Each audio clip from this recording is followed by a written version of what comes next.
বাজারে যাইতেছেন নাকি? হ্যাঁ ভাবি, বাজারে যাচ্ছি। তা আমার কিছু বাজার আনা লাগবে, বাজার এনে দিন। আপনার কোনো বাজার আমি এনে দেবো না ভাবি, আপনার সাথে সম্পর্ক আমার এখানেই শেষ। কেন? কেন বুঝেন নাই? আপনি স্বার্থের জন্য আমার কাছে আসেন, স্বার্থ ফুরিয়ে গেলে দূরে সরে যান।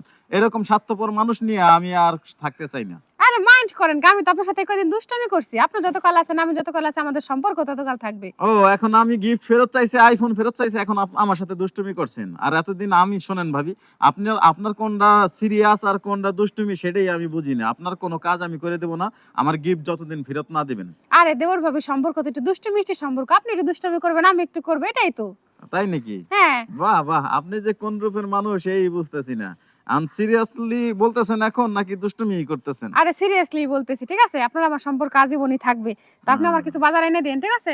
সম্পর্ক থাকবে? হ্যাঁ। কইলেন তো। হ্যাঁ, হ্যাঁ। আবার বাজার করে দিলে, দেওয়ার পরে তো আবার পল্টি নেবেন না। আরে না। বুঝছেন কিন্তু। বুঝছি। আচ্ছা, তাহলে আজকের মতো বাজার এনে দিতেছি। যদি বাজার করে এনে দিয়ে আবার পল্টি নেন তাহলে ভাববো আপনি মানুষ ভালো না। আরে কি যে বলেন।